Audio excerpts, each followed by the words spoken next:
Hello everyone, welcome back to our channel. সকলোকে আমাৰ চেনেললৈ স্বাগতম জনাইছোঁ আকৌ এবাৰ। আজি ৰাতিপুৱাই ব্লগটো ষ্টাৰ্ট কৰিছোঁ কাৰণ আজি অকণমান স্পেচিয়েল আছে। শেষলৈকে চালে গম পাব, নহ'লে টাইমলাইনতো গম পাইছেই। এয়া ৰাতিপুৱা মাহীয়ে ওপৰত টেৰেছত অকণমান কিবা কিবি কৰিছিলে ঠাণ্ডা দিনৰ বাবে অকণমান। তাৰপিছত এয়া ৰুইছিলে লাই শাক, দোৰোণ শাক আৰু শাক আছিলে, চব মিক্সকৈ আৰু চব্জিও আছিলে লগতে। সেইবোৰতে অকণমান পানী দি লৈছে ৰাতিপুৱাই, নহ'লে অকণমান শুকাই যায়। আৰু এই টেৰেছত আচলতে বহুতখিনি ফুল গছ আৰু কিবা কিবি বহুত কৰিছিলোঁ যোৱা বছৰ ব্লগ এটা আছে, চাব পাৰিব। আৰু কি ফাৰ্টিলাইজাৰ মেনিয়ৰ সাৰ দিছিলোঁ সেয়াও ভালকৈ ডেছক্ৰিপশ্যনত দিয়া আছে। সেই ভিডিঅ'টোত আচলতে বহুতখিনি বস্তু দেখুওৱা আছিলে কি দিয়া হয় ভাল হৈ থাকিবলৈ, কিন্তু তাৰপিছত আমি টেৰেছৰ পৰা এই গাৰ্ডেনখন শ্বিফ্ট কৰিলোঁ তললৈ। সেইকাৰণে এইখিনি ইয়াত কমেই ৰাখিছোঁ, অকল ইম্পৰ্টেণ্ট যোনবোৰ লাগে পটককৈ আনিব পৰা সেইখিনিয়ে ৰাখিছোঁ।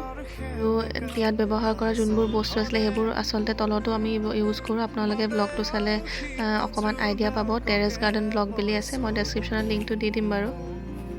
ৰোৱাৰ শাক পাচলি যোনবোৰ চব্জি কৰিছিলে ঠাণ্ডা দিনত ৰুলে আচলতে ভালকৈ হয় এইবোৰ, আৰু এতিয়াতো শাকৰ ছিজন হয়, সেইকাৰণে ৰোৱাবোৰ অকণমান আপোনালোকক কিছুমান ব্লগত দেখাইছোঁ। চব চিঙা হৈ গ'ল, ব'লক এতিয়া তললৈ যাওঁ। এয়া ফাৰ্ষ্টত চাহ খাই ল'লোঁ অকণমান, তাৰপিছত এয়া আহিলে অকণমান কাম কৰি আছিলে। সদায় নিচিনাকৈ ৰাতিপুৱা কামখিনিতো থাকেই। আৰু তাৰপিছত ওপৰৰ পৰা এয়া শাক ছিঙি আনিছিলে যে সেয়াই আছিলে। এয়া লাই শাক হৈছে, পালেং শাক হৈছে, দোৰোণ আৰু মাটি কান্দুৰি, তেনেকুৱা শাক চব মিক্স আছিলে ইয়াত। আজি এয়াই বনাব লাগিব দিনত। বেলেগ শাক পাচলিও কৰিছিলে, কিছুমান বিট কৰিছিলে, আলু, গাজৰ, মেথি শাক, পাৰ্চলি যোনটো কয় সেইটো, আৰু লেটেছ পাত যোনটো চালাডত দিয়ে। আৰু ব্ৰেকফাষ্টৰ কাৰণে আজি বনাইছিলে চিলাটো বেচন দিটো পাৰিয়েই, লগতে অকণমান খালি বেচনৰ লগত ৰাইচ ফ্ল'ৰ যোনটো পিঠাগুড়ি সেইটো অকণমান মিক্স কৰিছোঁ, আৰু দৈও অকণমান দিছোঁ। দৈ দিলে আচলতে ভাল হয়, অকণমান ফুলে। আৰু অকণমান সময় ৰাখি থৈছিলোঁ, লগতে পিঁয়াজ পাতো দিছোঁ, গ্ৰীণ কালাৰ যে দেখিছে সেয়াই আছিলে। আৰু লগতে অমলেট আছিলে, আৰু এয়া অকণমান দৈ আৰু কল। আজি ব্ৰেকফাষ্টটো এয়াই আছিলে। আৰু শ্বৰ্টছ এটা দিছিলোঁ ব্ৰেকফাষ্ট আইডিয়া, কৰ্ণফ্লেক্সৰ নিচিনাই অ'টমিল এটা বনাইছিলোঁ, খুবেই সহজ আৰু টেষ্টিকৈ।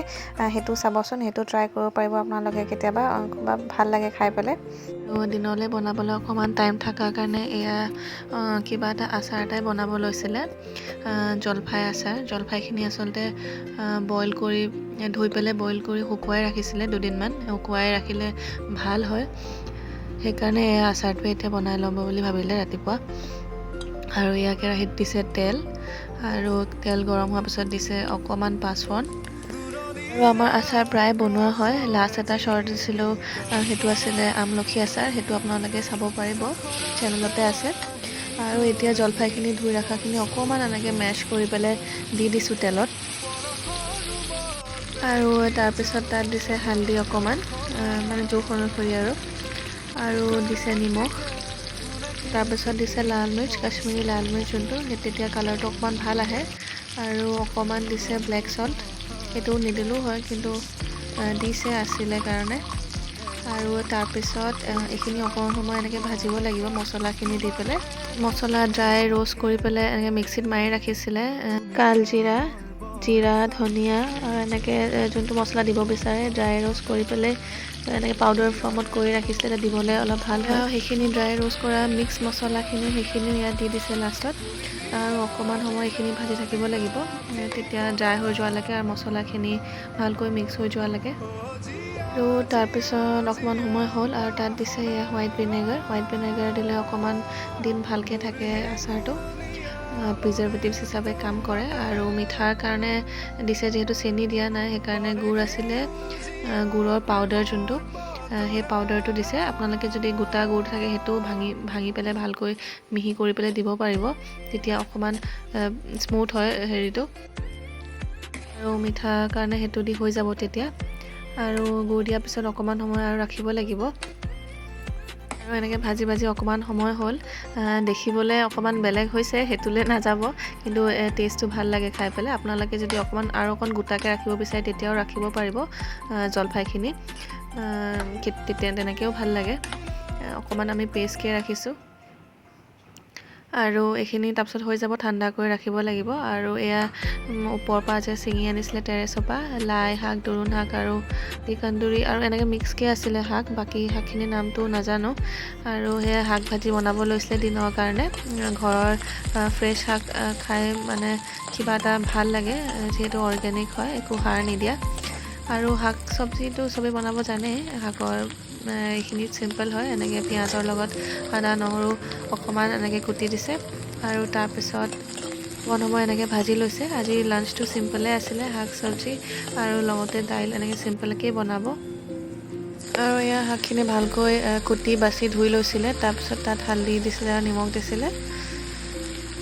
আজি তেনেকৈয়ে বনাইছে চিম্পলকৈ, আৰু এইখিনি অকণমান সময় লাগিব।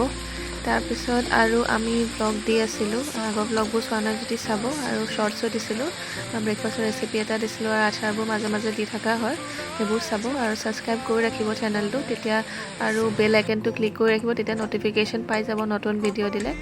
আৰু আমাৰ চব্জি হৈ গ'ল। আৰু এইফালে আমি লৈছোঁ, এই বাও ধান লৈছোঁ। বাও ধানৰ চাউল আপোনালোকে খাইছে নাই জানো, খাই চাবচোন, বহুত হেল্থ বেনিফিটছ আছে আৰু খাবলৈও টেষ্টি হয়। সেই অকণমান ৰঙচুৱা কালাৰটো, ৰেড কালাৰ নিচিনা।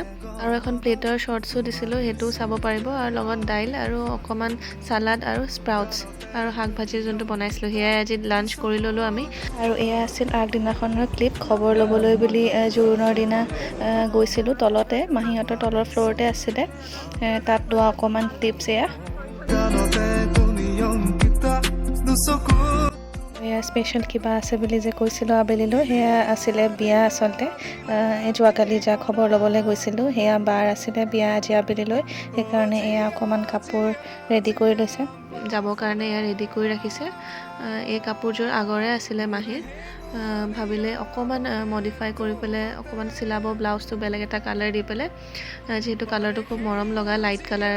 আৰু লগতে এয়া জুৱেলাৰী মেচিং কেনেবাকৈ মিলি গ'ল, আৰু পাৰ্পল কালাৰ আৰু হোৱাইট। ভাল লাগিছেনে ক'ব আপোনালোকে। আৰু ৰেডি হৈ মেলি আবেলি গ'ল বিয়া ভৱনলৈ। বিয়া ভৱনখন ওচৰতে আছিলে, সেইকাৰণে বেছি সময় নালাগিলে। আৰু তাৰপিছত এয়া আহি পালে বিয়া ভৱন, আৰু ইমান ধুনীয়াকৈ ডেক'ৰেট কৰি ৰাখিছিলে। আৰু ইয়াৰ বাহিৰতে সকলো চব মানুহক চিনাকি লগ পাইছিলে, কথা পাতি আছিলে। আৰু এতিয়া যিহেতু বিয়াৰ ছিজন, বিয়া খাই ভালেই লাগে, একেলগে চব মিলি আহি পেলাই। আৰু এইফালে কইনা আছিলে, কইনাক খালি দেখাব ভালকৈ পৰা নাই, দূৰৰ পৰা বহি আছিলে কাৰণে। আৰু ওচৰত গৈছিলে যদিও ভিডিঅ' কৰিবলৈ নহ'লে। আৰু লাষ্টৰ ফালে দেখা পাব কইনাক, আৰু নহ'লে টাইমলাইনতো ফটো দিছোঁৱে, সেইখন তোলা আছিলে। আৰু সেয়া কইনা এবাৰ দেখাইছিলোঁ। আৰু তাৰপিছত এয়াই বিয়াত কথা চথা পতা হ'ল, চবকে লগ পোৱাও হ'ল। আৰু এতিয়া অকণমান সময় বহি লৈছে ফাৰ্ষ্টত গৈ পেলাই, সেয়া কইনা। আৰু এয়া হৈছে কইনাৰ মাক। আৰু তাৰপিছত এয়া ষ্টাৰ্টাৰ আছিলে, পনীৰ ফ্ৰাই, চিকেন কাবাব আৰু ফিছ ফিটাৰ ফ্ৰাই আৰু কিবা তেনেকুৱা আছিলে মিক্সকৈ, সেয়া চবে ট্ৰাই কৰি চালে। আৰু তাৰপিছত এয়া আছিলে, এয়া চাট আছিলে, পাপৰি চাট, সেয়া অকণমান ট্ৰাই কৰিলে। আৰু তেনেকৈ অকণমানকৈ দেখুওৱা হ'ল, আৰু বাকী ভালকৈ ডিনাৰ কৰাটো দেখুওৱা নহ'লে, কাৰণ খাই থকা সময়ত ভিডিঅ' কৰিবলৈ অকণমান দিগদাৰো হয়।